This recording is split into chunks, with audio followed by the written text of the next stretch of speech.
But yeah, I'm exhausted. 2019 was a beast. It's been such a memorable year. You look at the divide in American politics right now, a president who is certainly controversial regardless of how you feel about him, and a problem with gun violence for certain. As Gilbert's family paid respects at the crime scene, he thought of people like this man. Juan Izquierdo's nephew and brother-in-law were shopping in Walmart Saturday morning. His brother-in-law was shot in the leg and is now in critical condition, but he fears his nephew may be among the dead. He was studying, and he was, I think so, in his school, he was a part of the team soccer. I think El Paso definitely impacted me the most. To see the heartache and the pain and the suffering on such a close-knit community in El Paso,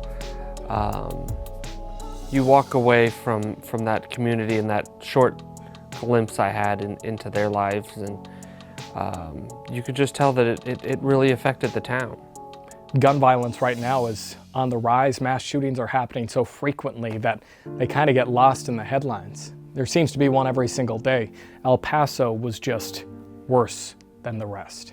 These people just died for everybody out here because it's on a rise. So how will El Paso heal? You cannot drive out hate with hate.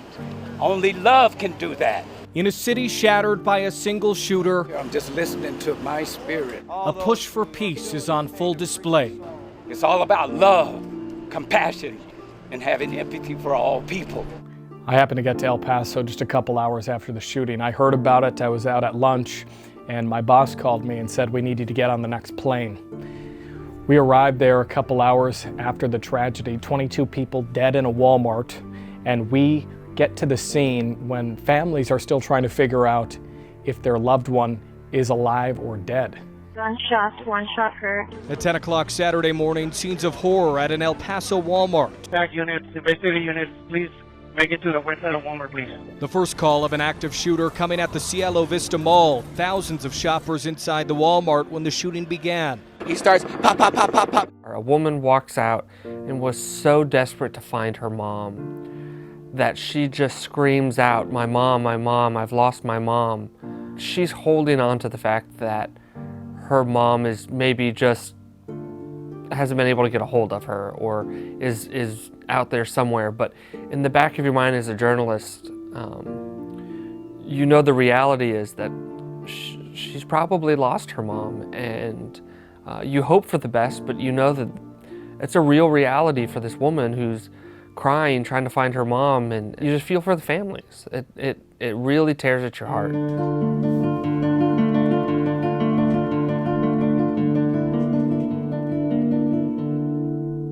After nearly a week reporting in El Paso, there's one thing I can't get out of my mind. This could have been all of us. Stupid son of a shot her. I just want to know that she's not in that building and that nobody's taking care of her. My brothers and sisters have been calling all day long. This is not right. Edie Hallberg was one of the first people I met in West Texas. She rushed up to the media outside of the Walmart Saturday night to tell us about her mother. This is her mother, 86-year-old Angie Englesby, mother of 7, grandmother to more than 20. She doesn't normally shop at Walmart Saturday morning, but she just had to pick up a couple of things, and that is where she died. I keep thinking, this could have been all of us. It's real easy to look at it from behind the camera and to observe, but it's another thing to really apply it to your life and to come home and to say, I love you. There was a lot of love in El Paso, too. Every day, the memorial outside of the Walmart grew larger. Flowers and candles, they paid tribute in the most beautiful way.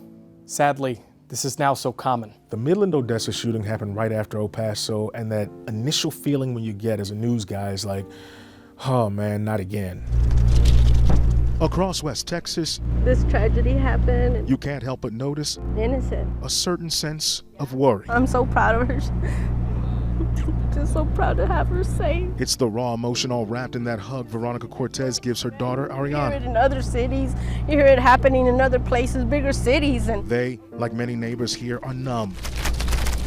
are watching federal agents collecting evidence outside the movie theater in Odessa, where the suspected gunman was shot and killed in a stolen mail truck Saturday afternoon. The only thing that could go through my mind was duck as soon as I heard those gunshots. That Midland-Odessa shooting incident, it sparked a lot of emotions. As soon as we got to the Midland city limits, the main highway was shut off. We had to take the feeder roads. We started to notice that there were some semi-trucks and other vehicles on the main highway with lights flashing. Some cars were honking. Each of those vehicles at the time was a crime scene. As we're going down the feeder road, we're counting one semi-truck. There's another two in this distance, and you see another car. And this went for a couple of miles. 17-month-old baby. That 17-month-old baby. 22 people are wounded. Innocent people, you know, their lives are taken. 7 people killed, including a 15-year-old outside this car dealership. The whole family was out shopping for a car. At a local grocery store, this car still sits with windows blown out from bullets. It's very scary.